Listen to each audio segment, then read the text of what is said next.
Demain, vous êtes président. On nous a mis dans une... Donc demain, je suis président de la République. Je commence par poser une question au président de fait de ce pays. Voulez-vous qu'on reste, oui ou non? Et s'il vous dit, nous, Français, partez, vous partez là. Absolument, madame. Vous laissez tout. Vous savez pourquoi? Parce que le Mali est au Mali. Comme les Américains en Afghanistan. Vous laissez tout.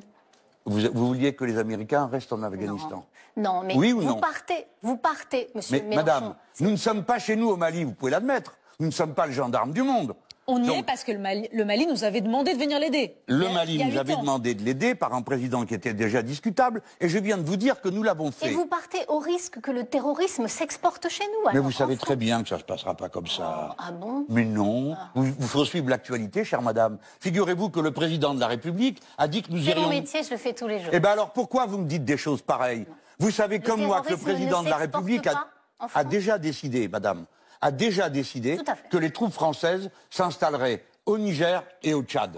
Et qu'au Tchad, nous sommes en train de couvrir, que c'est le président de la République lui-même qui a créé une nouvelle source de désordre, après que le chef de l'État de là-bas, Idriss Déby, ait été tué, a validé la nomination de son fils, qui lui ne correspond à rien du tout des institutions tchadiennes. Donc vous ramenez toutes les armées françaises retournent en France. Mais écoutez, vous êtes d'un manichéisme qui est incroyable. On ne peut pas faire de la politique internationale. Vous faites quoi là? Mais je viens de vous le dire, les madame. 5000 hommes, on les sort du Mali s'il nous dit, si le président actuel, le chef de la junte nous dit partez et que vous êtes président, vous les sortez du Mali. Oui. Et le Mali n'est pas... On les met autour ou on les ramène en France?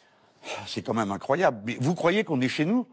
Vous croyez qu'on fait ce qu'on veut? Absolument pas. Alors on sort du Mali, on dit tiens on va aller chez le voisin, on va aller là. Absolument pas. Eh ben alors, il faut respecter les gens. Le Mali appartient aux Maliens. La première question que je pose, c'est vous voulez qu'on reste ou qu'on s'en va? On s'en va si vous voulez. D'accord, monsieur. Nous on ne reste, pardon, nous on ne reste français. Nous ne laissons nos troupes que si vous organisez des élections dans un délai qui est convenu avec l'opposition. Et nous sommes prêts à vous aider à avoir des élections normales. Maintenant, si vous nous dites de partir, nous partons. Et si le voisin nigérian nous demande, restez s'il vous plaît au Niger, alors nous discutons. Mais nous ne pouvons pas décider, nous Français, depuis Paris, que puisqu'on s'en va du Mali, on s'installe au Niger et au Tchad. Je ne suis pas d'accord. Ça c'est la France-Afrique, mais pire que tout. Parce que la France-Afrique, pour moi, c'est des affaires. Ça s'appelle du militarisme pur et simple. C'est une question un petit peu plus précise pour vous, monsieur Mélenchon. Vous vous étiez dit très très choqué quand François Hollande avait admis qu'il avait ordonné des assassinats ciblés. Ce sont les fameux assassinats ciblés. Vous, président de la République, monsieur Mélenchon, des militaires entrent dans votre bureau et vous disent nous avons repéré un chef terroriste. Quel est votre... il vous demande l'autorisation de l'abattre. Que décidez-vous, monsieur Mélenchon, oui ou non? Non. Non. On le capture. C'est très clair. S'il le faut, ça dépend où on est. Mais madame, de quoi êtes-vous en train de parler?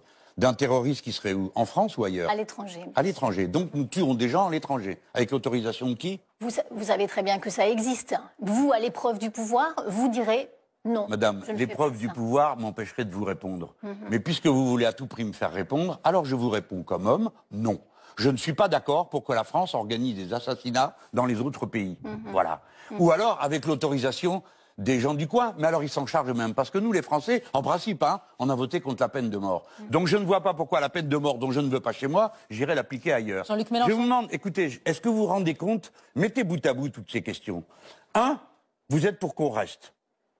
Quoi qu'il arrive. 2, si on s'en va, on va chez les voisins. 3, est-ce qu'on a le droit de tuer les gens chez les autres? Ah mais moi je me permettrai pas de... Elle vous pose des questions. Mon avis sur le Mali, monsieur. Elle donne pas son avis, c'est pas son job. Oui, mais vous m'avez dit que vous abandonnez, vous partez, donc il faut rester. Je ne vous ai pas dit ça. Je vous ai demandé que feriez-vous si vous étiez... Maryse, ça va vous intéresser puisque, Laurent, les Français qui nous regardent ont une question particulière à poser. Pardon, mais je résume d'un mot.